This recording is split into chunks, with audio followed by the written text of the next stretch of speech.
जय श्री कृष्ण। आप सभी भक्तों का एक बार फिर से हार्दिक स्वागत करते हैं भविष्य कालिका माता मंदिर समिति की एक और पॉडकास्ट पे। आज ये पॉडकास्ट विशेष रूप से श्री कृष्ण जन्माष्टमी के उपलक्ष्य में बनाई गई है। आज इस पॉडकास्ट पे हमारे मुख्य अतिथि रहेंगे श्री आचार्य आशीष भट्ट जी हमारे साथ। आचार्य जी पहले भी जुड़े हैं। आज हम उनका एक बार फिर से धन्यवाद प्रकट करना चाहिए। वो भक्तों को अपना ज्ञान देने आए हैं। आचार्य जी को हम सबसे पहले कहते हैं जय श्री कृष्ण और प्रणाम। जय श्री कृष्ण। जय। जैसा कि आप सबको मालूम है, आज की हमारी विशेष पॉडकास्ट है श्री कृष्ण जन्माष्टमी के मौके पे। तो हम आचार्य जी सबसे पहले पूछना चाहेंगे, हम श्री कृष्ण जन्माष्टमी क्यों मनाते हैं? बोलो सीताराम जी महाराज की जय। नमामि नारायण पाद पंकजं वदामि नारायण नमामि निर्मलम् करोमि नारायण पूजनं सदा स्मरामि नारायण तत्त्वमद्वयम्। भगवान की परम कृपा के फलस्वरूप आज पुनः हम यहाँ एकत्रित हुए और इस वीडियो की विशेषता यह है कि बाबा जी के इस दिव्य कक्ष में यह वीडियो रिकॉर्डिंग हो रही है। तो प्रथम प्रश्न आपका है कि जन्माष्टमी क्यों मनाई जाती है। देखिए, हम अपना भी जन्म दिवस मनाते हैं, पर जो अखिल जगत का पिता है, अखिल कोटि ब्रह्मांड नायक है, तो जब उनका प्राकट्य हुआ तो क्या हम नहीं मनाएंगे? वो भी मनाएंगे, क्योंकि साधारण पिता भी अपने बालकों की सुरक्षा करते हैं, उनको यत्न प्रयत्न करके बहुत कुछ देते हैं। और एक जगत पिता नारायण है जो बिना कुछ मांगे सब कुछ दे देते हैं।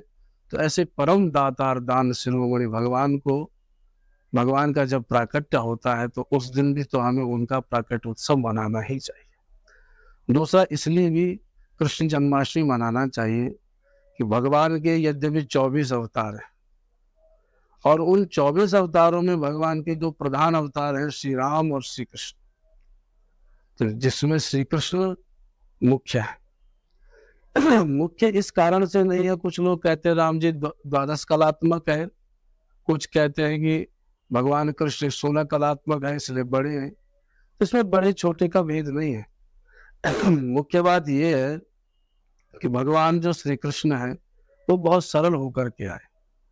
हमारे राम जी राजघराने में प्रकट हुए, राजप्रासाद में, तो बड़ी मर्यादा है। राजा के बेटे से मिलना इतना सहज थोड़ा ही है। पर जब भगवान कृष्ण रूप में प्रकट हुए तो बड़े सरल होकर के चले आए। इसीलिए वृंदावन के रसिक जन कहते हैं, शेष महेश गणेश दिनेश सुर सहु जाहि निरंतर ध्यावे, जाहि अनादि अनंत अखंड अभेद अखेद सुवेद बतावे। नारद से शुक व्यास रट पछहारे तो पुन पार न पावे, ताहि अहीर की छोहरिया छचिया भरी छाछ पे नाच नचावे। जिस पर ब्रह्म परमात्मा को प्राप्त करना इतना दुर्गम है, जिस शेष महेश गणेश दिनेश बड़ी बड़ी विभूतियां भी जिसकी झलक पाने को लालायित रहती है, जो अनंत अनादि अखंड है, जिसकी महिमा व्यास शुक नारद आदि बड़े बड़े ऋषि महर्षि गाते हैं, फिर भी तो पुण्य पार न पावे, फिर भी पार नहीं पाते हैं। वही परम दुर्लभ तत्व परमात्मा नारायण सरल रूप होकर के वृंदावन में आए। ताई अहीर की छोहरिया छचिया भर छाछ के नाच नचावे।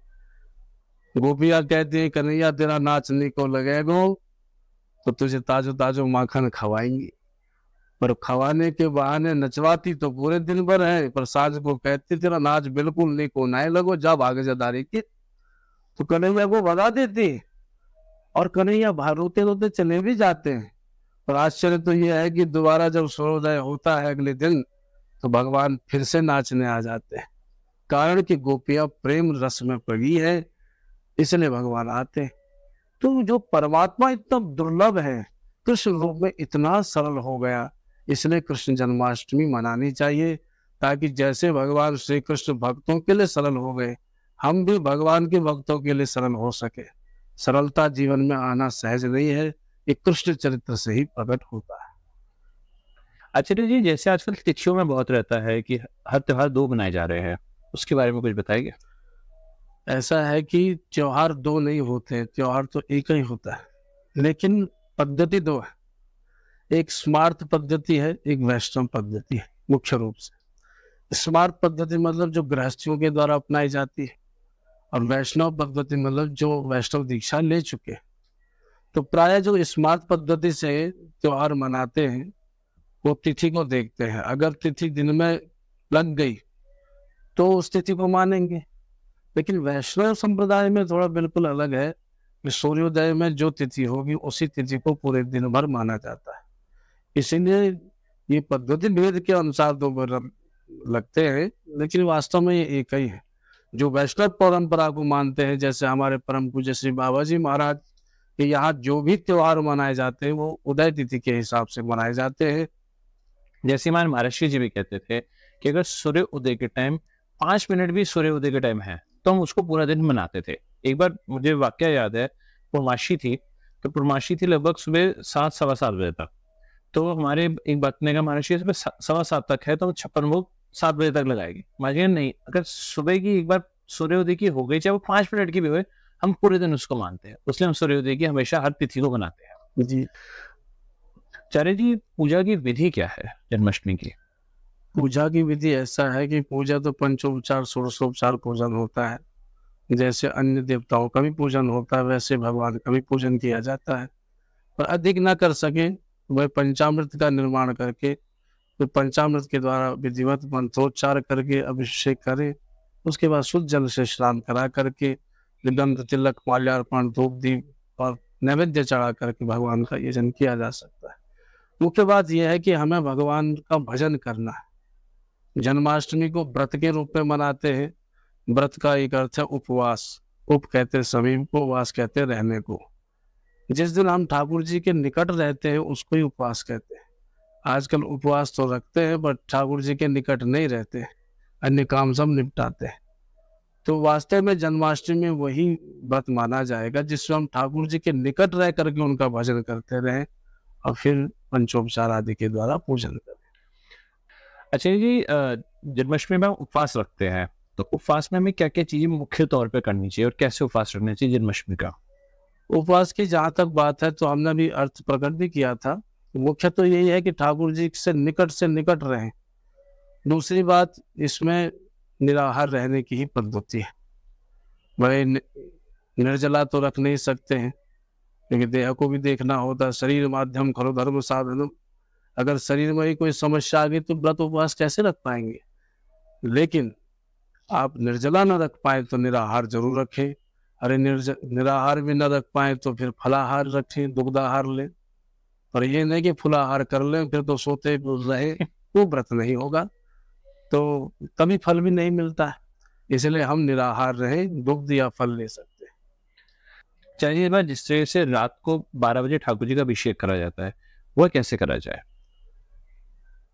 वो जैसे हमारी पद्धति शास्त्र पद्धति है उसी हिसाब से करना चाहिए।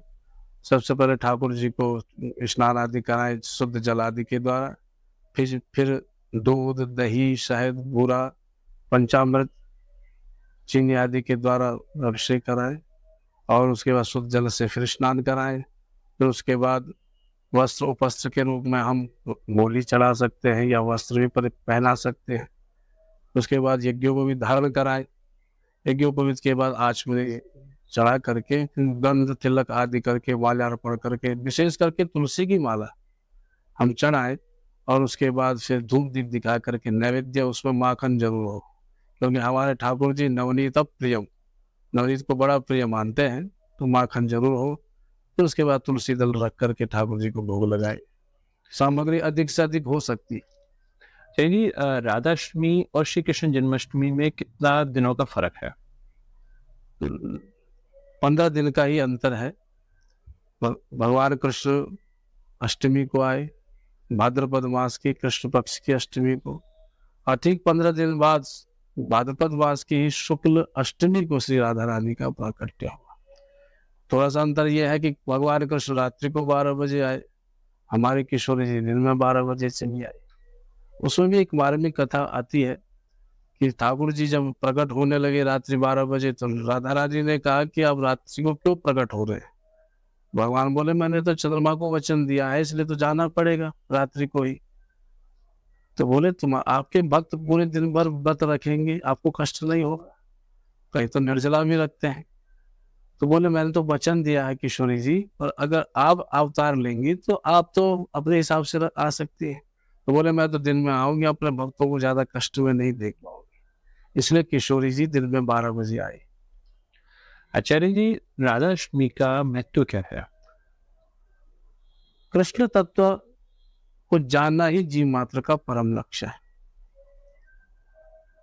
सवे पुंसाम परो धर्मो यतो भक्तिरधोक्षजे अहेतुक्य प्रतिहता ययात्मा संप्रसीदति। भगवान अधोक्षज कमल नयन नारायण की भक्ति करना जीव मात्र का परम धर्म है। तो भगवान की भक्ति करना परम धर्म है, पर वो भगवान कब प्रकट होते हैं? जब बरसाने वाली कृपा बरसवाती है। ठाकुर जी कृपा उन पर ही करते हैं जिन पर किशोरी जी कृपा करती है। किशोरी जी हैं कौन? किशोरी जी साक्षात श्री कृष्ण का प्रेम विग्रह है। जैसे हमारा प्रेम रहता है हृदय में, वो दिखता नहीं, तो ऐसे प्रेम गोपनीय रहता है। लेकिन भगवान कृष्ण ने कहा कि संसार को प्रेम की शिक्षा देनी है, तो जो गोपनीय प्रेम था उसको ही प्रकट मूर्तिमंत रूप प्रदान कर दिया। तो वो प्रेम ही श्री किशोरी जी है। जैसे प्रेम व्यक्तित्व से अलग नहीं हो सकता, ऐसे श्री कृष्ण से राधा रानी बिल्कुल पृथक नहीं है। आचार्य जी, राधा रानी के बारे में ऐसी भक्ति कैसे उनकी की जाएगी ठाकुर जी भी रीत जाए? तो राधा रानी की भक्ति करनी है तो एक ही सार है, दूसरा बना ही नहीं, वो है प्रेम। प्रत्येक जनमानस में हम प्रभु का दर्शन करके सबसे प्रेम करें, किसी से द्वेष न करें। कपिल भगवान ने भी भागवत में स्पष्ट किया, जब माता देवहूति को अष्टाध्यायी में बताते हैं कि माँ अहम सर्वेषु भूतेषु भूतात्मा अवस्थितः सदा, यह सबके भीतर बाहर विद्यमान हो, लेकिन जो द्विषता पर का ये माँ मानिनो भिन्न दर्शिना, भिन्नात्मक बुद्धि से जो दूसरे को देखते हैं और द्वेष बांध लेते हैं, न मनः शांति मृच्छति, उनको कभी शांति मिल ही नहीं सकती। तो शांति कब मिलेगी? जब हम किसी से वैर न करें। निर्वैरी होकर के ही हमारे जीवन में प्रेम प्रकट हो सकता है। और प्रेम जब आएगा प्रभु के प्रति, भाई जब सब में प्रभु को देखेंगे तभी प्रभु के प्रति प्रेम बढ़ेगा। तो जब प्रभु में प्रेम बढ़ेगा तब किशोरी जी बड़ी प्रसन्न हो जाती है। जब हम ठाकुर जी की ओर दौड़ते हैं तो किशोरी जी फिर बड़ी प्रसन्न होती है। चलिए, जैसे आजकल लोगों में एक भेद है कि ठाकुर जी बड़े हैं कि किशोरी जी बड़ी है, इस पे आपकी क्या राय है? इसमें हमारी क्या भैया जी, प्रत्येक बड़े बड़े विद्वानों ने एक ही बात कही है। स्वयं व्यास जी महाराज अपने शास्त्र में निरूपण भी करते हैं कि यह कृष्ण सापि राधा च, या राधा कृष्ण एव च, रामम। भगवान कृष्ण ही श्री राधा है, श्री राधा ही श्री कृष्ण है। एकम ज्योतिर द्विधा भिन्नम राधा माधव रूपकम। एक ज्योति है, उसी के दो रूप हैं, अलग कहीं भी नहीं है। तो शक्ति और शक्तिमान अलग कैसे हो सकते हैं? इसलिए श्री राधा और श्री किशोरी में कोई, श्री राधा और श्री कृष्ण में कोई बड़ा छोटा नहीं, दोनों एक ही तत्व है। आचार्य जी, जैसे आजकल बांग्लादेश में हिंदुओं पे अत्याचार हो रहा है, उसके पे आपकी क्या प्रतिक्रिया है? देखिए, जो बांग्लादेश में वर्तमान समय में हिंदुओं पर अत्याचार हो रहे हैं, इसका एक ही मूल कारण है कि लोग धर्म को नहीं समझ पा रहे, धर्म के नाम पर ही लड़ रहे हैं। धर्म का मतलब क्या है? कुछ लोगों को लगता है सनातन धर्म है वो हिंदुओं का धर्म है। सनातन धर्म तो व्यापक धर्म है। जितने भी धर्म कहे सुने जा रहे हैं वर्तमान में, सब सनातन धर्म से प्रकट हुए। फिर भी धर्म की एक परिभाषा है, धर्मम यो वादते धर्मः न स धर्मः कुधर्म तत्। जो धर्म किसी दूसरे धर्म में बाधा डालता हो वो धर्म नहीं हो सकता, वो कुधर्म है। लेकिन लोग यही नहीं समझ पा रहे। हमारा जो हिंदू धर्म है वो सर्वे भवन्तु सुखिनः सर्वे सन्तु निरामया सर्वे भद्राणि पश्यन्तु मा कश्चित् दुःख भाग् भवेत्, इस महावाक्य पर जीते हैं। लेकिन इसको हम समझ नहीं पा रहे। जब तक हम दूसरे के प्रति अपना ही जैसा व्यवहार नहीं रखेंगे तब तक कैसे करके हम किसी को समझ पाएंगे। जब युधिष्ठिर महाराज ने भीष्म पितामह से पूछा महाराज धर्म का सार क्या है, तो भीष्म पितामह ने यही कहा कि अपनी आत्मा के समान ही दूसरे की आत्मा को समझ लो। अब हम ये नहीं समझ पा रहे। अगर हमारी बिटिया किसी का शिकार नहीं होती है, किसी और की होती है, तो हम तुम्हारा पूछना भी पसंद नहीं करते। आज वर्तमान समय में जो भी दिख रहा है, जो बलात्कार व्यभिचार आदि हो रहे हैं, ये सब उसी कारण हो रहे हैं क्योंकि सबको लगता है कि हमारी बिटिया थोड़ा ही है, या हमारा भाई थोड़ा ही है, या हमारे धर्म का थोड़ा ही है। अरे अगर किसी की बिटिया के साथ कुछ गलत व्यवहार होता है या किसी के भाई के साथ कोई गलत व्यवहार हो रहा है तो वो हमारा भाई मान करके चलो। हिंदू धर्म तो विश्व की परम उत्कृष्ट शक्ति है। तो जब दूसरे को अपनी आत्मा के समान मान के चलोगे तभी हिंदू धर्म को समझ पाओगे। और वास्तव में जो बांग्लादेश में हो रहा है ये इसी कारण हो रहा है क्योंकि हिंदू जो है वो समझ नहीं पाए, समय रहते समझ नहीं पाए। आज सब समझ रहे हैं लेकिन अभी भी भारत में ऐसे हैं जो हिंदू धर्म को नहीं समझ पा रहे हैं। अगर बांग्लादेश की स्थिति हमारे भारत में हो गई तो तब क्या होगा, हमारे लिए कौन सा देश बचेगा। इसलिए अभी भी समय है कि हमें हिंदू धर्म को समझना है। जो किसी के साथ हो रहा है वो हमारे साथ भी कभी हो सकता है, क्योंकि जो धर्म में बाधा डाल रहे सनातन धर्म में, ये धर्मावलंबी नहीं है, ये तो कुधर्मी है जो हिंदू धर्म को और हिंदू राष्ट्र को तोड़ना चाहते हैं। आचार्य जी, हिंदू धर्म की एकता के लिए हमें क्या करना चाहिए? हिंदू धर्म की एकता के लिए सबसे पहले हमने जो अभी संकेत दिया कि जो दूसरे के साथ गलत होता है, अधर्म होता है, तो उसको हम अपना माने और फिर उसके लिए आवाज उठाएं। पाप करना उतना बुरा नहीं होता है भैया जी जितना पाप को सहन करना होता है, पाप को देख करके मौन रहना होता है। विश्व में न जाने कितनी शक्तियां हैं जो न जाने एक ही क्षण में क्या से क्या कर ले। हम आज ही कहीं सुन रहे थे कि जब किसी की बिटिया किसी प्रेमी के साथ भाग जाती है तो उस बिटिया को मारने के लिए या जिसके साथ भागी उसको मारने के लिए हम बिल्कुल तलवार निकाल के फिर बिल्कुल विचार कानून का नहीं करते। पर आज घर घर बेटियों की ये दुर्दशा हो रही है जो अभी हमने वर्तमान में जो सुने हैं आपराधिक घटनाएं कि बिटियाओं के पीछा करते करते न जाने कैसे कैसे कुकर्म हो रहे हैं। तो हमारे हृदय का अभी तक रक्त क्यों नहीं खोल रहा है? अब हम घर से क्यों नहीं निकल रहे? बस कैंडल जलाने से काम नहीं चलेगा। अगर एकता हिंदुओं में चाहिए तो उनको दूसरे के दुख में सम्मिलित होकर के हम पर भी ऐसा हो सकता है ये संभावना मान करके एकजुट होना चाहिए। तभी हमारा जो हिंदू महामंत्र है ये बच सकता है और हिंदू एकजुट रहकर ही बच सकते हैं। आज इस विशेष पॉडकास्ट पे आचार्य जी द्वारा हमें श्री कृष्ण जन्माष्टमी के महत्व और राधाष्टमी का महत्व बताया गया। उसके लिए हम आचार्य जी का धन्यवाद प्रकट करते हैं एवं उम्मीद करते हैं सभी भक्तों को इससे कुछ ना कुछ नई बात सीखने को मिली होगी और वो अपने जीवन में भी चीज को जरूर उतारेंगे। सभी भक्तों को सूचित किया जाता है भवन श्री कालिका माता मंदिर समिति में श्री कृष्ण जन्माष्टमी 27 अगस्त को मनाई जाएगी। इस मौके पर साय 7 बजे से विशेष झांकी दर्शन होगा एवं 9 बजे से रात्रि 12 बजे तक विशेष संकीर्तन श्री प्रमोद श्रीवास्तव जी द्वारा किया जाएगा। 12 बजे ठाकुर जी झूले पे विराजमान होंगे और उसके बाद ठाकुर जी की आरती होगी। 28 अगस्त को प्रातः नंद उत्सव किया जाएगा, वह 10 बजे से लेकर 12 बजे तक चलेगा। आप सभी से निवेदन है आप इस उत्सव पे अपने सह परिवार के साथ आइए और ठाकुर जी का आशीर्वाद प्राप्त कीजिए एवं इस वीडियो को ज्यादा शेयर कीजिए और सभी भक्तों को भी सूचित कीजिए। आप सभी का इस पॉडकास्ट को देखने के लिए विशेष रूप से धन्यवाद। यदि आपका कोई प्रश्न हो तो हमें जरूर बताएं, हम अगले पॉडकास्ट पे उस प्रश्न को जरूर पूछेंगे। आने वाले टाइम पे हम महाराज श्री जी के कुछ पुराने भक्तों के साथ भी पॉडकास्ट बना रहे हैं। उन पॉडकास्ट में वे कैसे महाराज श्री जी के साथ जुड़े, और उनका क्या क्या एक्सपीरियंस रहा उस बारे में भी वो आप सबको बताएंगे। यदि आपको कोई प्रश्न हुए तो हमें जरूर बताइएगा। इस वीडियो को ज़्यादा से ज़्यादा शेयर कीजिएगा और लाइक कीजिएगा। सभी भक्तों को सादर जय श्री कृष्ण।